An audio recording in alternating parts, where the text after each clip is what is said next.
Voilà. Yichem Meler, on commence à étudier entre nous, chez notre ami Cyril, qui s'appelle Avraham Yitzhak aussi, hein. C'est pas rien. Tout à fait. Voilà. Donc on est apporté un Yaakov pour faire des cours chez lui.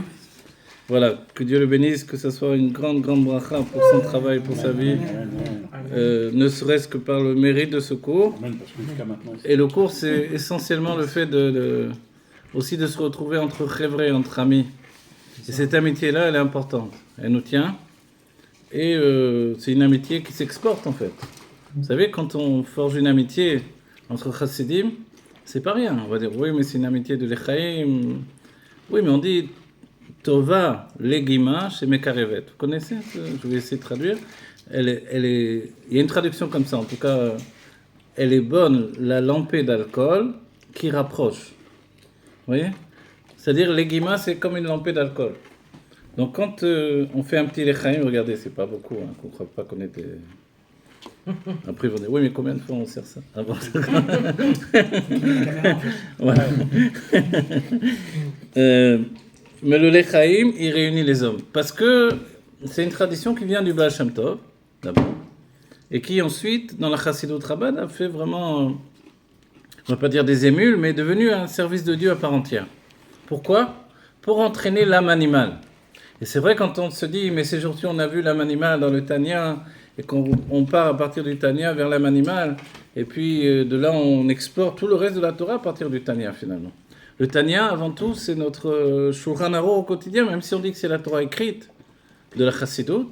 C'est pour ça qu'elle n'est pas ponctuée. Ce n'est pas un livre ponctué. Si bien que dans cet ordre d'esprit, cet état d'esprit, il est interdit de le ponctuer. Si ce n'est pour apprendre à lire correctement. Parce que le Tanya, ne serait-ce que de le lire correctement, ça demande une certaine sagesse. Et peut-être qu'il y a des marloquettes même de le lire exactement tel qu'il faudrait ensuite l'expliquer. Alors, c'est une tradition.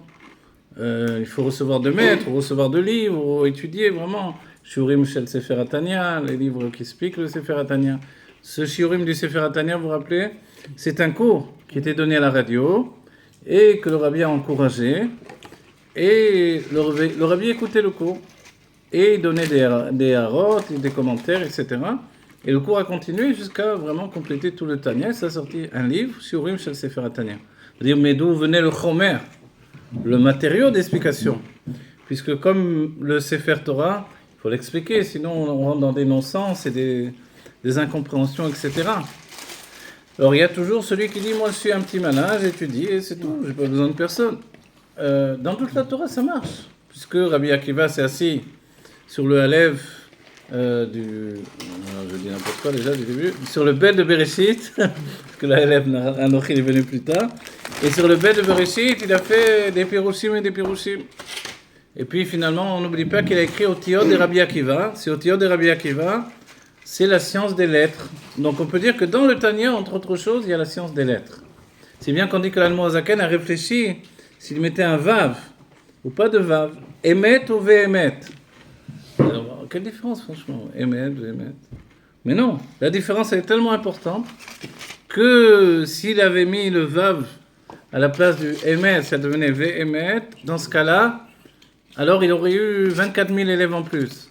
Il a renoncé à ces 24 000 élèves en plus pour que ce soit le Emet, la vérité. Et la vérité ou la vérité. On va dire, mais est-ce qu'on peut comprendre une chose pareille? Comment ça a une incidence pareille? Le fait que ça soit écrit comme ça, avec un verbe, sans un verbe. C'est pour ça qu'on nous dit qu'il a réfléchi à ce livre, il a travaillé à ce livre, il a écrit dans la durée de 20 ans d'écriture. Alors que son Shulchan Aruch, finalement, il a été écrit très rapidement.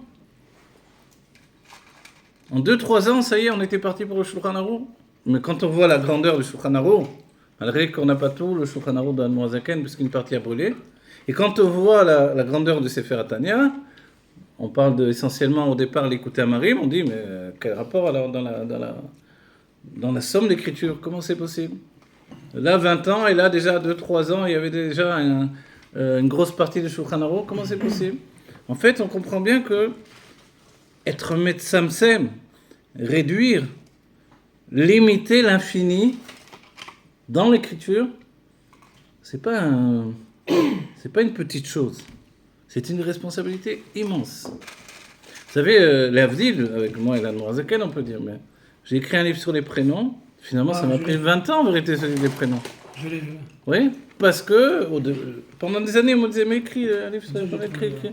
Parce que j'ai vu que le rabbi enseignait, expliquait les prénoms des gens, et quand j'ai fait des vadot au début, et puis dans les cours des femmes, des jeunes filles, je le faisais, je pratiquais, j'expliquais les prénoms, et on m'a dit, mais écris un livre.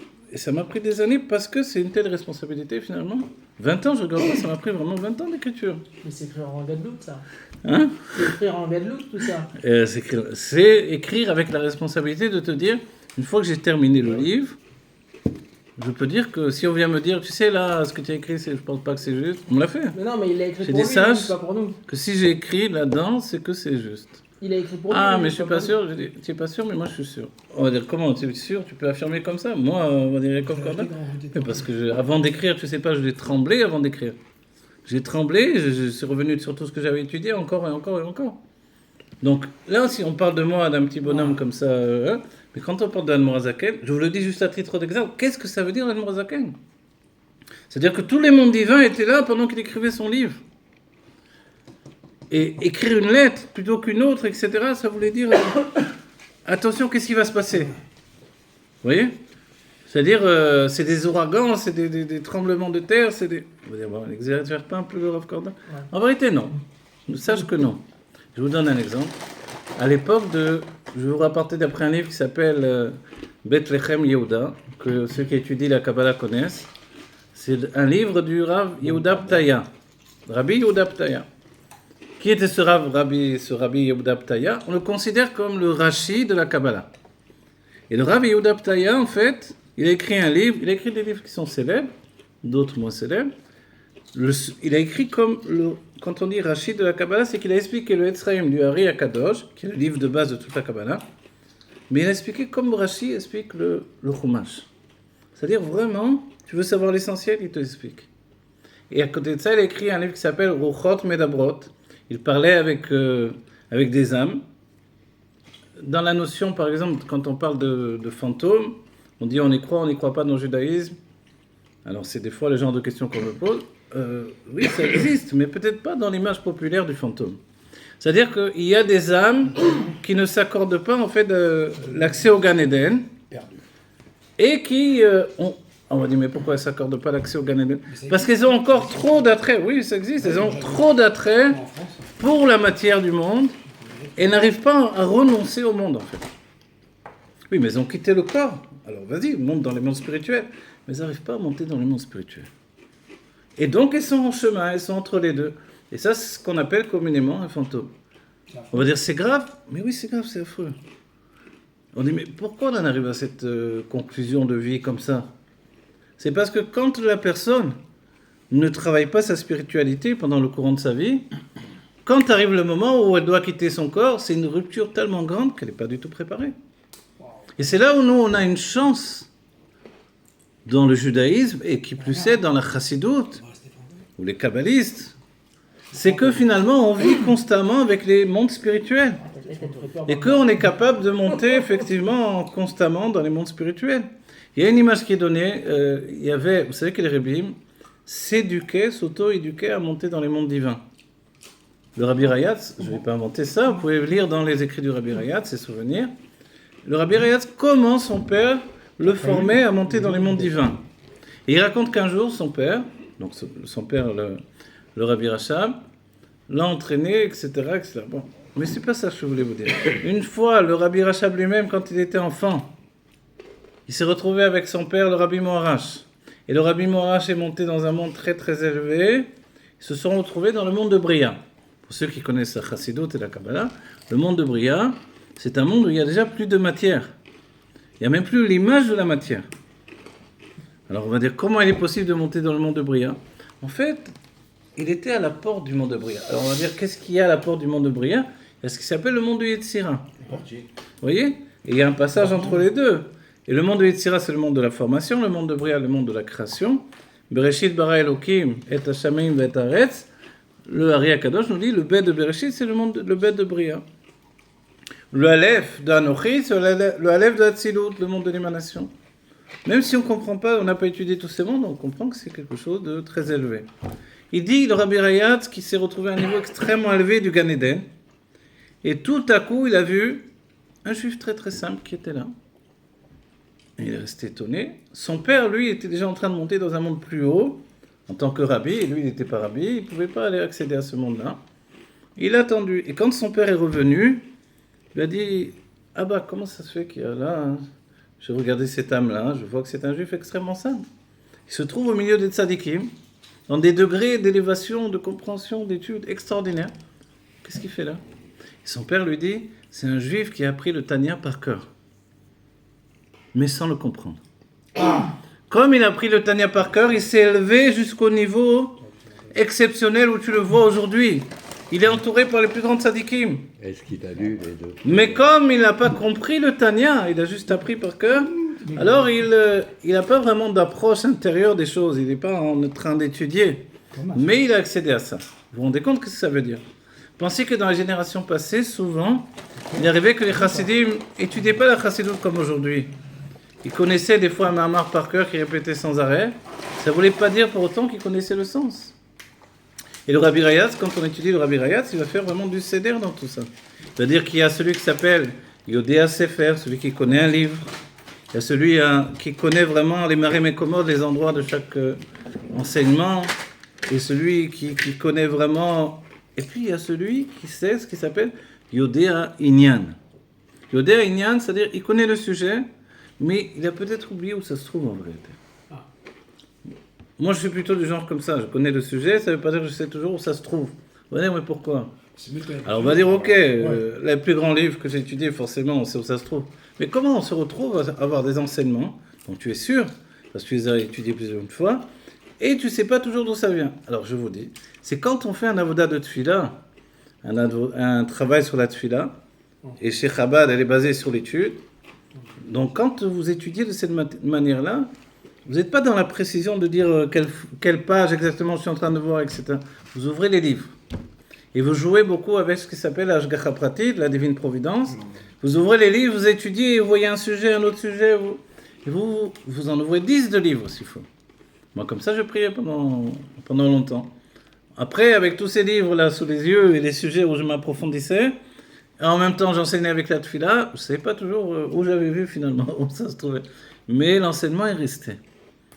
Et ça s'appelle, chez le Rabbi Rayatz, Yodéa Inyan. Il connaît le sujet. Il ne connaît pas le livre, il ne connaît pas même pas l'endroit où ça se trouve, mais il connaît le sujet. Avec les années, on va dire, qu'est-ce qui vaut mieux? On va dire, non, en fait, tu ne choisis pas. C'est ton âme qui choisit. Il y a celui qui est extrêmement précis, parce que son âme, elle est précise. Il y a celui qui est pris, donc c'est des lumières intérieures, celui qui rentre dans les sujets, qui construit par la structure extérieure et qui vient petit à petit à l'intérieur. Et il y a celui qui est pris par les makifim. Les makifim, c'est-à-dire des lumières, on va dire, vous savez comment on prie normalement, on peut dire chez les chassidim, normalement, mais une manière, c'est de se mettre dans la divinité jusqu'à sentir qu'on est dans les bras de Dieu. On étudie et passé un moment, on traduit l'étude en dévoilement divin. C'est pas qu'on veut forcément le provoquer, mais il y a un Yom Yom qui parle de ça. À un moment ou à un autre, forcément, ça devient quelque chose qui vous prend. Et sur cette lumière-là de l'enseignement que vous venez d'étudier, vous priez avec ça. Et quand vous l'avez goûté, en fait, quelquefois, si vous n'avez pas cette sensation de lumière autour de vous, qui est comme une chaleur qui vous réchauffe, une sorte de bulle dans laquelle vous vous trouvez, vous pouvez être... Vous vous rappelez, on dit... Le chassid Chabad, il peut s'isoler dans une foule. C'est ça le travail que le rabbi nous demande. Il peut jeûner dans un bon repas. Vous voyez, des choses genre comme ça. C'est-à-dire Nosea Fachim, qui réunit des contraires, les paradoxes de celui qui veut un travail pnémi, intérieur. Donc on n'est plus la génération où on va jeûner, on va se casser, on va se briser. Si on l'a fait un petit moment dans sa vie, ok, on a compris qu'il fallait dépasser ça de toutes les manières. Mais quand on se dépasse, on comprend que quelque chose est en train de briller dans mon âme, il faut le saisir. Et comme on est tous différents, ce qui brille pour mon âme, ne va pas briller pour l'âme de l'autre. On est tous différents, et ça c'est extraordinaire.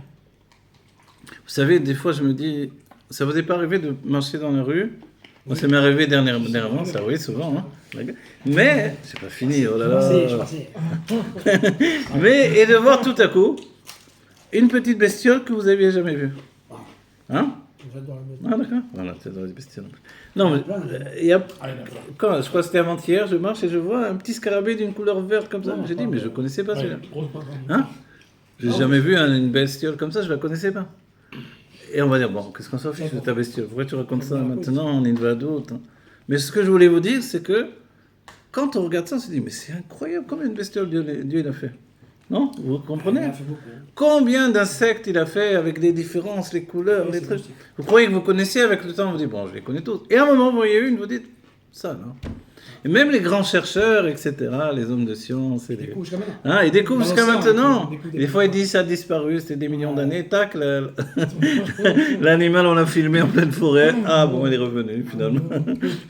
L'évolution a eu un bug quelque part. Parce qu'il avait évolué, il ne devrait plus être là. Non, mais...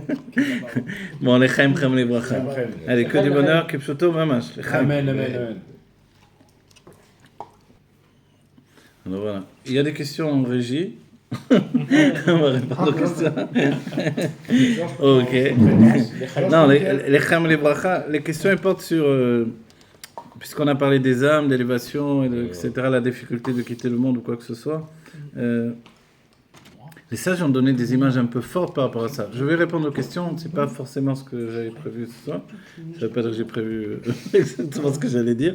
Mais d'abord, les sages disent une image qui est dure, pour qu'on comprenne bien combien c'est important de s'investir dans la Pnimiut Torah, l'intériorité de la Torah, que ça devienne un rouge au quotidien, un don au quotidien. C'est qu'il est dit que celui qui est attaché à ce monde matériel, comme on dit de manière générale, vulgaire, les Rechaïm, on va dire, quand l'âme elle doit sortir du corps, c'est comme une pelote de laine qui s'est coincée dans des ronces. Allez l'enlever. Plus vous tirez, plus vous accrochez, plus... Donc elle a beaucoup de mal à quitter la matière. Tandis qu'on dit, il y a un tzaddik qui quitte ce monde, c'est comme un cheveu qu'on enlève d'un verre de lait.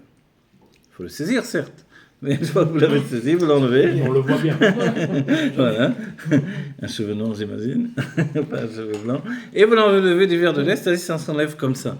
On va dire, c'est une telle différence. En fait, c'est ça l'idée même qui va derrière le fait que l'on dise que la Iloula de Rajbi, c'est une Iloula, la joie d'un mariage. On va dire, mais pourquoi en fait? Pourquoi Rajbi en particulier? C'est parce que lui était occupé à dévoiler les mondes divins dans ce monde. Donc il vivait constamment avec ce que l'on ne voit pas, nous. Donc pour lui, c'était une réalité. Les âmes venaient parler. Il y avait une âme qui venait le sabbat de Mishpatim. C'est Rabbi...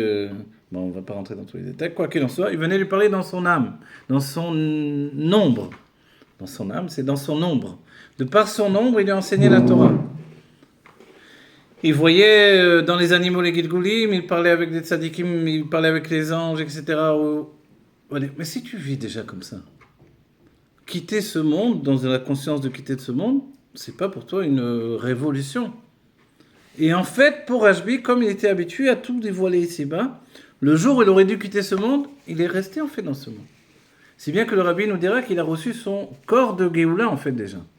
Le corps de Triat Hametim, de la résurrection des morts, Rajbi l'a déjà reçu au moment de l'Aïdra Rabbah. Ce qui fait qu'on est tellement attiré par Rajbi et que du monde entier on vient et des gens qui n'ont pas de connaissance de Torah, ils se sont attachés à Rajbi. On va dire, mais pourquoi Hydra Rabbah, c'est le Zohar est partagé en plusieurs parties. Hydra Rabbah, c'est l'enseignement, on dit que c'est déjà le dévoilement de la Chassidut dans le Zohar, qui a été le dernier enseignement de Rajbi. Hydra Zotav et Hydra Rabbah. Ça veut dire donc des dévoilements extraordinaires. Ok. Alors la question, ce qui se passe, on dit, mais si, et n'oubliez pas ce que je dis là, il faut prendre en compte qu'on est la dernière génération. Le but, c'est pas de parler de ça dans l'idée, c'est juste pour agrandir notre connaissance et pour nous rendre compte combien on est béni par Dieu de pouvoir étudier le Tanya, de pouvoir étudier tout ça et qu'on dit l'enfant, et on dit, c'est comme ça, un enfant commence à lire dans le Tanya. Pourquoi? Parce que accéder à ça directement, c'est arrêter justement le processus des vies successives pour apprendre et s'améliorer, faire les tikkunim, voilà.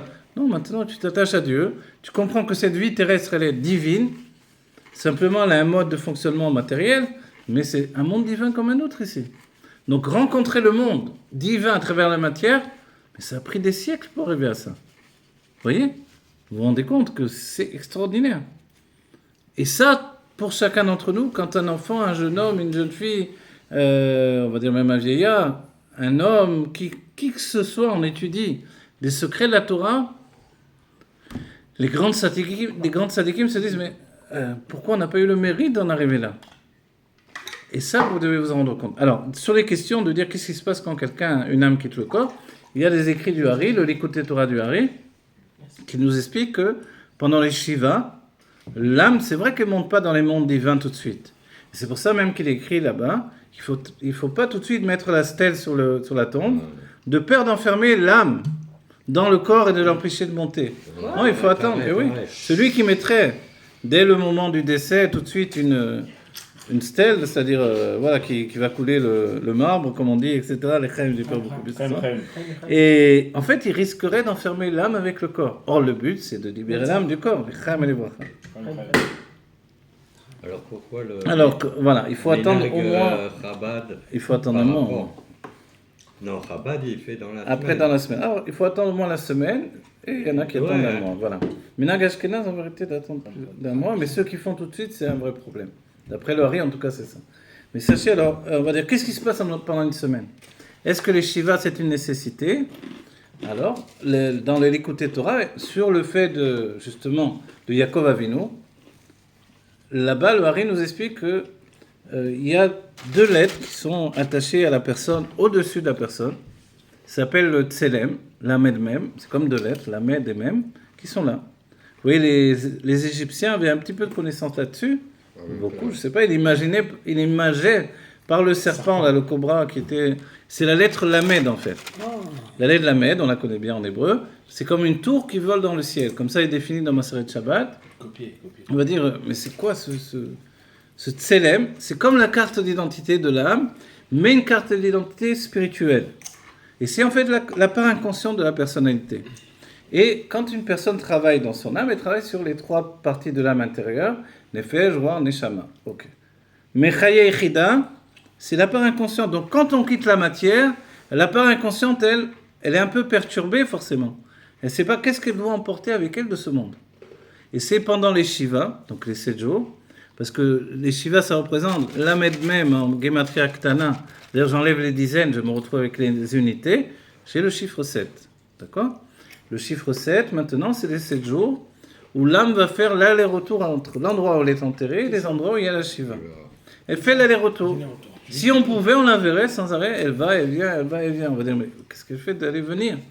En fait, elle ramasse, est en train de récupérer sa part du monde. C'est-à-dire toutes les impressions du monde, elle va les prendre avec elle. Et c'est là où c'est important de se réunir et de parler de l'âme et de parler de cette personne-là et de raconter des histoires. Parce qu'elle va emporter avec elle tout ça. Tout cet amour que l'on a d'elle, elle va le prendre avec elle. Et d'où elle sait qu'elle doit emporter tout ça? Parce que le Chaya Yechida connaît, en fait, on va dire instinctivement, c'est inconscient. Elle est en train de faire ce travail. C'est une fonction de Chaya Yechida. Les Makifim, c'est-à-dire... voilà, je rentre dans cette maison, je me sens bien ou je me sens pas bien. Voilà, c'est ça. L'âme, elle peut, c'est pas un plus 2 ou 2 plus 2. C'est quelque chose que l'on saisit de manière inconsciente. Et le tzaddik, c'est le noun et le yud, c'est ça, Alors c'est une autre chose. Mais là, même chez le tzaddik, les tzaddikim, ils ont dans leur corps déjà les 5 niveaux. Alors les 5 niveaux, non, peut-être pas tous ensemble, voilà, parce que le Mashiach, il va donner la Yechida à chacun, la Yechida Klalit. Mais nous, on l'a pas général. rentré dans Mais ce qui est dit, c'est que, en vérité, notre travail se fait d'abord sur les parts intérieures. Ces parts-là, c'est un cadeau de Dieu. On va dire, mais pourquoi Dieu me donne ça en cadeau? Merci Hachem. Voilà, c'est le travail, c'est la récompense de mon travail. C'est très important. Parce que je ne peux pas, moi, le provoquer, en fait. D'accord? On va continuer. Voilà, on est passé au rêve dans la suite des choses, mais peut-être qu'on revient à la base de tout ça. De Yosef Hatzadik, on se rend compte que tout est un rêve. Le rabbi nous dit, mais en fait, c'est parce que, à partir des rêves de Yosef, le premier rêve de Yosef, le second rêve de Yosef, puis les rêves de Pharaon, on rentre en Égypte finalement. Et l'Égypte, ça représente l'exil. Et le rabbi nous dit, mais de là, on apprend, les bracha, que en fait, on est toujours dans le rêve de Yosef. On est toujours dans cet exil-là. Et tout le travail, c'est d'en sortir. Aïnou kecholmim. Quand va venir la Géoula, on va se rendre compte qu'on était comme en train de rêver. Donc les rêves, c'est une bonne chose, c'est pas une bonne chose. La Gemara Maseret Brachot a dit que ça doit aller d'après l'interprétation. On va dire, mais quel est le lien, les rêves, avec l'âme qui sort du corps et qui va quitter ce monde? C'est que, en fait, elle prend conscience que la vie, elle peut passer comme un rêve, finalement. C'est-à-dire, aujourd'hui, on ne se rend pas compte, on a l'impression que c'est long et qu'on attend, on passe des choses. Mais au moment où l'âme quitte le corps, cette sensation, c'est que tout est passé en un instant. Et combien j'aurais pu faire plus, combien j'aurais pu encore étudier, encore améliorer, encore... On manque toujours de temps. Et c'est pour ça qu'on revient à l'Hashlim de vie en vie. Aujourd'hui, on a dit c'est la dernière des vies. Sachez quand même une chose, puisque ça vous intéresse, c'est... On dit que le Tselem, 30 jours ou 40 jours avant, puisque le Tselem il est formé de 2 lettres, Mem et Lamed, Mem en Gematria, donc avec les dizaines, ça devient 40 et Lamed 30. On dit 30 jours ou 40 jours avant que quelqu'un quitte ce monde, le Tselem va le quitter. Donc le Tselem, même si on ne sait pas ce que c'est, on comprend que c'est la spiritualité d'une personne, l'aspect inconscient. Elle le quitte. On va dire, mais où il va ce Tselem? Il va s'installer déjà dans le Gan Eden, à sa place. Et en fait, il y avait des histoires avec des tzadikim qui reçoivent une personne et tout à coup le tzadik met un gant pour toucher la main à la personne. Mais pourquoi? Et quelquefois il est arrivé qu'un tzadik dit son tselem l'a déjà quitté, il n'est plus là. Comment ils savent ça? Voilà. C'est ça. Donc en fait, alors on va dire mais alors on dit, mais le tselem, est-ce qu'on a une preuve de ce tselem? On dit le tselem, en hébreu on entend tsilum. Tu ressens. Voilà, tsilum. Le tsilum, c'est, vous savez comme ces gens. Voilà, le tsilum, c'est comme une photo du monde ou une copie. Voilà. Et on dit qu'il y a des gens qui ressentent vraiment, qui vont partir. Des gens, des fois, des gens simples, qui vous disent, voilà, je vais tout terminer parce que je vais m'en aller. Parce que... Il y a toute la maison, il y a 2 ans, elle préparait toute la maison, elle me dit, qu'est-ce que c'est? Elle dit, non, je sais que je vais partir. Je lui dis, mais quoi, tu vas partir? Elle dit, non, prochainement, je vais partir. Pas du tout de sa banquette, rien à voir avec la religion. A priori, ouais. Traditionnaliste, francaoui, vrai français. Elle est partie 30 jours après. Voilà. Alors, Yaakov, Tu ressens, bien sûr. Je vais partir. Yaakov, En fait, alors, il y a un peu, on va dire, est-ce que c'est vrai, est-ce que c'est pas vrai? Est-ce que c'est le reflet? Il y a eu, à l'époque, il y a longtemps, ils avaient fait un film. C'est un juif qui avait fait ce film. C'est les vampires qui Avec, voilà, il n'y a pas le reflet dans le miroir, etc. Bon. non, le reflet dans ton œil dans le miroir. Alors, voilà. Ouais, Mais, en fait, on dit, si on étudie bien dans les textes de Kabbalah, ils disent pas le reflet, mais ils disent le reflet du reflet. C'est ça. Ou l'ombre de l'ombre. Faut dire, quelquefois on s'est aperçu, vous savez, C'est le Baal Shem Tov, l'ombre voilà, de quand l'ombre. il y a une lumière d'une certaine manière, on peut avoir plus qu'une ombre. Vous voyez? Par exemple, sur un stade de football, des fois on les voit, ils ont plus qu'une ombre. Ok? Parce qu'il y a des projecteurs, etc., où il y a plusieurs... Mais en fait, a priori, ça voudrait dire que l'ombre de l'ombre, elle n'est plus là. Baboua des baboua let léou. C'est ça le terme de la Kabbalah, en araméen. Voilà, et ça fait, c'est joli le Zohar. L'oreille, ça séduit. Ça fait mystérieux. Baboua des baboua let léou. Il n'y a plus maintenant le baboua de baboua. Qu'est-ce que c'est? On dit, c'est soit le reflet du reflet dans un miroir. C'est-à-dire, si on mettrait 2 miroirs, le premier, je me vois, mais est-ce que dans le second, je me vois? Alors, on n'a jamais expérimenté, on ne sait pas, etc. Mais quoi qu'il en soit, comme on l'a dit précédemment, les tzadikim, ils voient la chose. Et si bien que les tzadikim eux-mêmes, ils savent, et on leur montre dans le Gan Eden où ils vont se retrouver. Dans quelle yeshiva? Ils vont aller étudier. C'est pour ça. Et ils peuvent même, dans certains cas, choisir l'endroit. Et il préfère, lui, j'aimerais bien étudier avec... Et on l'installe là-bas dans cette yeshiva où il va étudier maintenant, pendant le reste du temps, avant de revenir dans une nouvelle vie, ou à Triatametim, dans la résurrection des morts. Pour que je sache où te rejoindre. Sur la plage de Nathaniel. Avec Cyril, on va... Ah, on sera 2. Voilà. On lâche pas les chevren. Non, on s'en va plus là. Hein. Je ne pense pas que le Rav Korda est retourné chez les kabbalistes. Non. On reste là. Non, le Rabbi nous a habitués que le Ikar ou Amassé, que ce monde c'est l'essentiel. Ça doit être comme ça, c'est très important. Mais maintenant, c'est vrai qu'il y a des choses mystérieuses. Et moi, je le dis dans le sens où, quand on s'habitue à vivre avec tout ça, on est plus spirituel forcément. Même si... mais là, je suis rouge à la vidéo. Mais c'est la lumière. C'est de l'eau. Avant même de commencer à boire, hein, c'est rouge. Voilà, je précise. Et merci, les chem et les bracha. En fait, on comprend que donc, grandir ma spiritualité, c'est grandir ma vie éternelle au sein de la matière. Et c'est ça qui est extraordinaire. Avant, on voulait monter dans les mondes divins. Aujourd'hui même, j'ai enseigné même le fait que il y a un livre qui s'appelle Sharek Dusha, où on apprend comment quitter le corps et monter dans les mondes divins d'après le Rav Abulafia. Ça peut se faire. Et ça peut se faire, ça peut s'apprendre. Mais est-ce que c'est le but de notre vie aujourd'hui? Non, le but il est vraiment de voir Dieu dans la matière du monde. Comme dirait l'Admor Zaken, je vois Dieu dans mon stender, c'est là où je veux le voir. Dans mon pupitre de prière. Et nous on veut le voir dans la rue, Moi je me rappelle le Rav Chavi de Yerushalayim, il me disait, je ressens plus la Shrina, il me dit toujours, mais enfin là, ça fait longtemps que je ne l'ai pas entendu, qu'ils sont en bonne santé. Je ressens plus la Shrina au Chouk de Machane Yehuda qu'au côté de la Maravi. Oh. Non? Alors on va dire, mais comment ça se fait? Mais parce que les Juifs qui sont ensemble, ça fait une lumière particulière, c'est vrai. Et quelquefois, au côté de la Maravi, on est un peu isolé. Parce que finalement, on vient prier seul avec Dieu. Il y avait une histoire Chabad rigolote, on dit le Khatan, immédiatement, il amène sa femme au kotel. Non, c'est peut-être pas Chabad finalement. Au début du mariage, on dit, mais pourquoi? On dit, pourquoi il amène au kotel? Pour qu'il s'habitue à parler au mur. Voilà, c'est méchant comme histoire. Non, c'est vrai. Non, c'est très méchant, c'est bête et méchant. Quoi qu'il en soit, tout ce qu'on a dit précédemment... Non, chas v'shalom. Toute l'idée, c'est de grandir avec sa femme. Et là, je souligne, la femme, elle est là, elle vient dans le monde. Et sachez les hommes, hein, parce que nous, on étudie des trucs comme ça, mais les femmes, non, ça c'est important qu'on le sache, viennent dans ce monde pour aider le mari. Parce qu'ils n'ont pas besoin de se réincarner. Elles se réincarnent avec nous. Ah là là, ils ne peuvent pas entendre ça, ils ne sont pas préparés.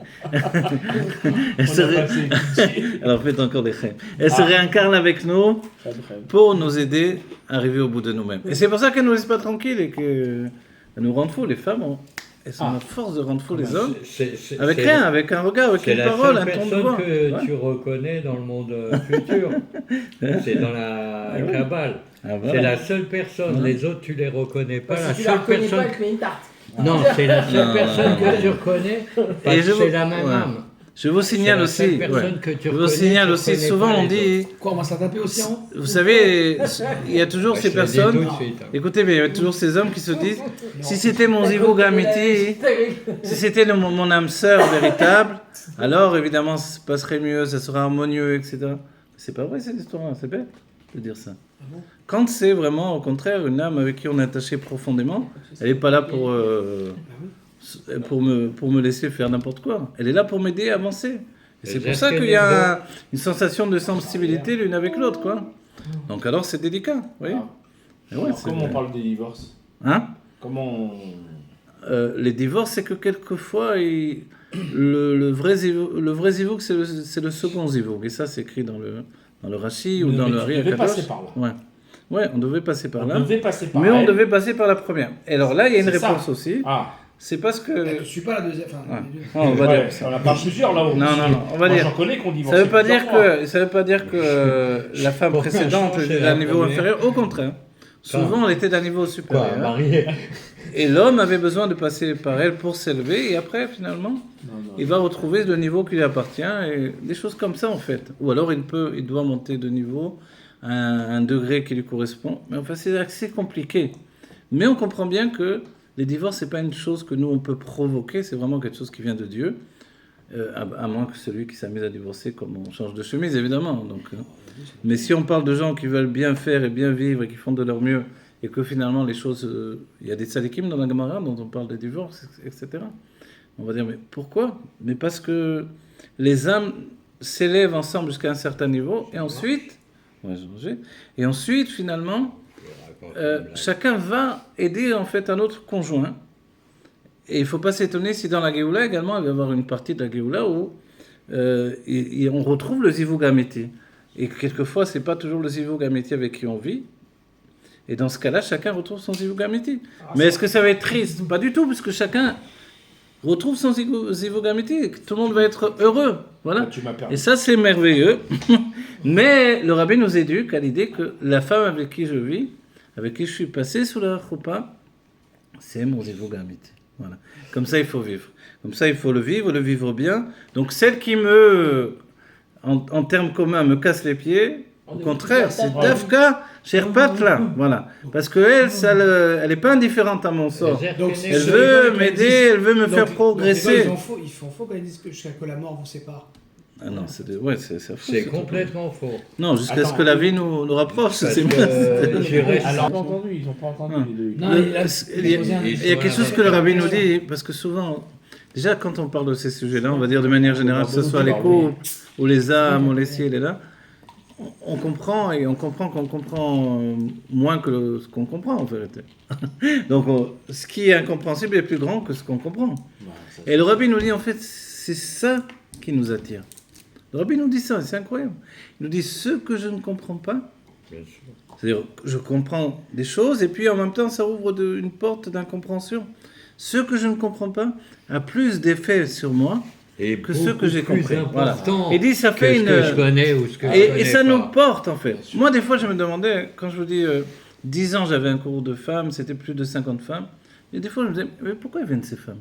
Des fois, il y a des femmes simples. Elles venaient en cours. Et moi, en plus, je venais du monde de la Kabbalah, je donnais beaucoup de Kabbalah au début, beaucoup plus. Je me disais, mais pourquoi viennent ces femmes? Mais en fait, je me rendais compte que le fait d'accéder à des choses qu'on comprend pas, qu'on n'arrive pas à assimiler, ça développe l'âme, en fait. Ça l'agrandit. Et c'est ça qui nous attire, nous donne envie de revenir. Par exemple, et de l'avantage du Tanya et de la Chassidoute et de la Kabbalah. Mais des fois, par exemple, ça m'est arrivé d'avoir... dans ce cours de femmes, une femme qui venait de France, qui me fait un scandale devant tout le monde. Jamais j'ai entendu enseigner comme ça, c'est honteux, etc. Et pourtant, j'étais des années avec Moulay Azimov à Paris, jamais personne. La fois d'après, elle est revenue, et après, elle revenait, elle ne s'arrêtait plus, elle est revenue sans arrêt, des années. Mais le premier moment, c'était un choc. Ce choc de dire, c'est pas possible d'enseigner des choses qu'on ne comprend pas, finalement. Mais moi je ne faisais pas exprès forcément d'enseigner des choses qu'on ne comprend pas. C'est que la Torah elle-même, en réalité, si on l'aborde vraiment telle qu'elle est, il y a une grande part qu'on ne comprend pas. On ne va pas inventer une compréhension. Non, c'est vrai qu'on ne comprend pas. Mais ça nous prend, ça nous touche, ça nous entraîne.